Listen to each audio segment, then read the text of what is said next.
Assassin's Creed Mirage has left more questions than it's given answers, especially towards the ending of the game. The way that the story was set up, from what we already know about Basim in Valhalla, to the lore we got in-game detailing his backstory. It's still damn confusing for someone that hasn't finished or played Valhalla, or knows the backstory of Assassin's Creed in general. So today we're going to be explaining the ending of Assassin's Creed Mirage, what happened to Basim at the end of the game, and without giving away any spoilers, what happens now? A huge thank you to Ubisoft for hooking me up with an early copy of Assassin's Creed Mirage to bring all this content to you guys, and to essentially just play through it a little bit earlier and give my piece on the game. It's very much appreciated. I've got a lot of videos lined up to cover things relating to this game, the lore and the story behind Assassin's Creed, and a couple of other things around that as well. So if you guys want to stay up to date with that, then why not leave a like on today's video, and you should definitely hit that subscribe button as well, just below the like button, if you want to stay up to date with story-based content, not just for Assassin's Creed, but for pretty much any in-depth lore game that comes out, or just any new game in general. Ring that notification bell to see every video as soon as it goes live. I made my usual story explain video yesterday for those that are familiar with the channel, but if you're not, go check it out. It's very detailed from the very start of the game to the very end, so for those that don't want to buy the game or that aren't really interested, you can kind of go through the story as you would if you've played it, but by watching a much shorter video than playing through a 15-hour campaign. So links down below, or it's on screen right now. But without further ado everyone, let's dive straight in to the ending explained for Assassin's Creed Mirage. Look, there are spoilers in this video, right? Don't proceed now if you don't want this game spoiled. You have been warned. Click off right now. So let's give a bit of context in the Assassin's Creed timeline as to where Assassin's Creed Mirage is in fact set. So Assassin's Creed Mirage is set 9 centuries after Assassin's Creed Origins, at a time where the Assassins are still known as the Hidden Ones.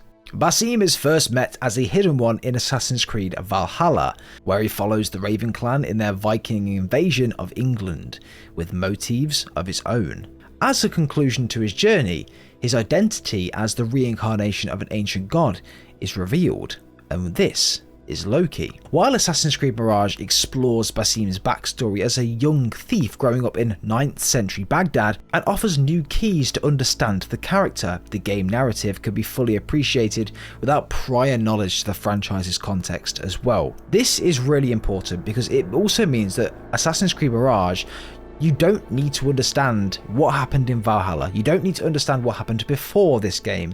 This is its own standalone story, its own standalone game, and you can just make theories and context from what you've seen and understood from this game. So for those that think that you really need to know everything, you don't.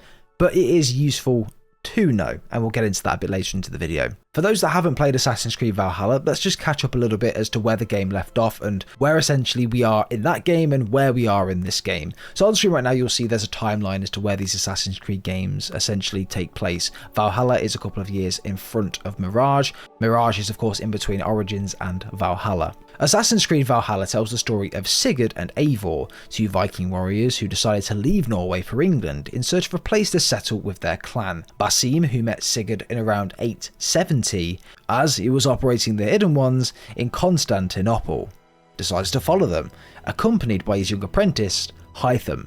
As Sigurd and Basim travel together across those new kingdoms, investigating mysteries from an ancient and long-gone civilization, Basim uncovers a truth that he has suspected about Sigurd and Eivor. In fact, Sigurd happens to be the reincarnation of Norse god Tyr and Eivor of Odin, the Allfather. Assassin's Creed Valhalla's narrative also reveals the actual identity of Basim as the reincarnation of an ancient god, which we know is Loki. Let's just now dive straight into a very high level overview of the story of Assassin's Creed Mirage. I said there are timestamps below, you can skip to whichever part of the video that you would like to, but we need to get all of the context together, remind everyone what's going on, and then after that point, we can discuss the ending. The story of Assassin's Creed Mirage is focused around Basim ibn Ishaq, a common thief who lived on the streets of Baghdad. His goal was to become more than what he is already, help others, help his friends, not to have to starve or steal for food, to live a good and easy life. He had a friend named Dervish, whom he would complete a series of contracts for, left by the Hidden Ones. However, there was one contract that changed it all, this one being related to a chest that was imported and taken to the Winter Palace. Basim wanted to prove the Hidden Ones that he was worthy, so he and his companion Niall took it upon themselves to break their way into the Winter Palace and steal the contents of this chest. However, inside, they eavesdropped in on a meeting between the head of the Khalifa and 5 masked figures, all members of the Order. Basim took the chance once they left the room and broke into the chest, revealing this ancient circular object. It was nothing like he'd ever seen before, with a hologram of someone being beaten. No explanation or context into that right now though, that's for later into the video. However, suddenly, the head of the Khalifa comes in and tussles with Basim to try and regain this object, when Niall kills him with his own blade. It's then that Basim sprints out of the palace and is forced to flee Baghdad with Roshan, one of the mentors from the Hidden Ones, to a place called Alamut. Word reached Alamut that the Order was growing stronger in Baghdad, and soldiers were even finding their way to Alamut, exposing the Hidden Ones' hideout. So Basim, Roshan and Foulard all return to Baghdad and look into what's going on. The story was Basim and the Hidden Ones hunting the Order, putting a stop to these 5 masked figures that we've seen at the start of the game, and their effects over Baghdad. The first one being Al Ghul, who was charged with preying on desperate migrant workers, forcing them to dig in the deserts of Baghdad for unknown reasons. The next was Al-Rabisu, guilty of testing on live human subjects with an ancient device found beneath the sands, opening a new realm. However, it resulted in the test subjects to go crazy, believing this other realm was in fact reality. Thirdly, being Al-Madiqua, guilty of executing rebels with no thought, and disposing of different members of the Khalifa, no matter their rank, without hesitation. Helping mould the city selfishly, exactly how he wanted, and the way that suited the Order. Fourth was the Treasurer. She would control taxes and extort merchants of Karkh, a place in Baghdad, leaving them with pretty much nothing. The Treasurer was the funder of the Order as well, meaning she would seize foreign goods and raise taxes in order to pay for whatever it is they're trying to find. And finally, Khwabia, the head of the Order, the one that pulls all the strings, the snake's head. The wife of the dead king Niall killed at the beginning of the game. However, throughout the story, we were being hunted by someone in our dreams, and every time we put one of the Order members down, there they were. This was referred to as the Jinni. However, it wasn't until speaking to Khwabia that did we really take time to think, why? Why did the Order do what they do? Why do they want the artifacts? What is their purpose? Khwabia told Basim that he is more than just a man. His meaning is way beyond anything that any human can comprehend. Basim is special. Below the Hidden One's temple in Alamut, Basim will find the answers. Roshan, Basim's mentor and the Hidden Ones, kept this under lock and key throughout, and she knew exactly what this place was. And as soon as Basim confronts her, we learn that, well, she knew about this temple this whole time and just didn't tell Basim. Roshan knew about the Jinni haunting Basim's dreams as well. She played it off as it's a mental thing, but really, it's not, and she knew that the entire time. Roshan then left and threatened Basim if he tries to enter this temple, she will kill him herself. Basim, however, journeyed back to Alamut with Nihal, and comes face to face with the hidden temple as Basim steps through, and it all starts to make more sense. So that's an extremely quick story recap. Now onto the ending, and let's speak more about this. Basim enters a chamber, and there we see a machine. Inside this machine was what was perceived to be Nihal. However, it was really another part of Basim. Nihal was the side of Basim that he resisted, and the reflection of who he once was in a previous life. Nihal was the one that pushed Basim to ask questions and to get the answers that he deserved throughout the story. However, throughout this section of the story and the cutscenes, we see Nihal throw the disc that we took from the beginning of the game, and it again showed this hologram that we saw at the start of the game but didn't make any sense of. This hologram shows someone in this machine being pulled out by a guard which looks to be in some form of prison, and then it cuts to this being on the floor being Basim, and the thing over him, the Jinni. I've tried to translate the text by the person that was speaking after. I believe this was Basim, or a part of Basim inside this machine, which we'll get to in just a moment. We'll refer to it as a machine for the moment. But it just comes back as this. I don't really know what this means. If anyone knows what this means, please leave it down below in the comments. I've tried to Google Translate it and everything like that, and it just doesn't seem to come back as anything. So just let me know down below if you know what it means. So, what is this machine that I keep referring to here? What has Basim found? And why was Nihal, or part of Basim as we keep saying, inside this machine? So, I believe this machine is something called the Yggdrasil. Now, the Yggdrasil is referred to as the World Tree.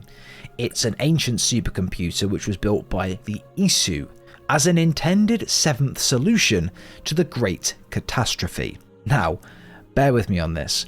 What is the Great Catastrophe, you ask? Who are the Isu?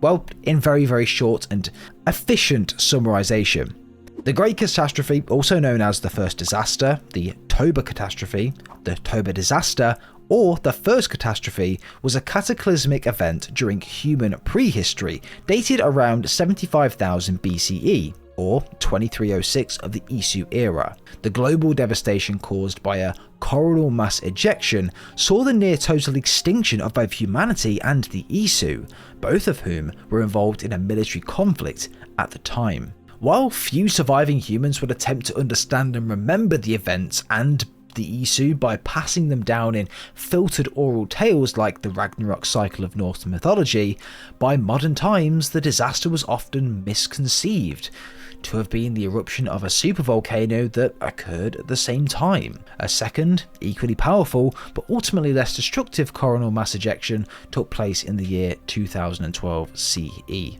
Basically a massive extinction act that happened, whether it was a natural disaster or not, it wiped out nearly everyone on the planet, Isu or human. This brings us on to the topic of the Isu. What are they? Well, the Isu are an ancient and highly advanced species of humanoid beings who were active on Earth during the eponymous era several millennia before the rise of even the most efficient human civilization. The Isu are responsible for the creation of the Pieces of Eden, powerful artifacts and weapons that augmented their already superhuman abilities, and as well, forming the human race itself.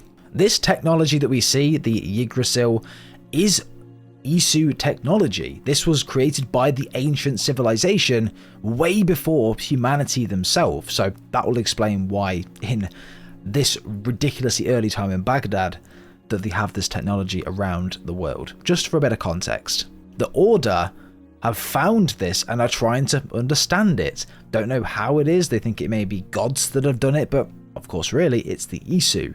I hope all of this is starting to make a little bit more sense to a couple of different people now as to how these things are getting where they are and why they found it, why there's this different technology in these different times.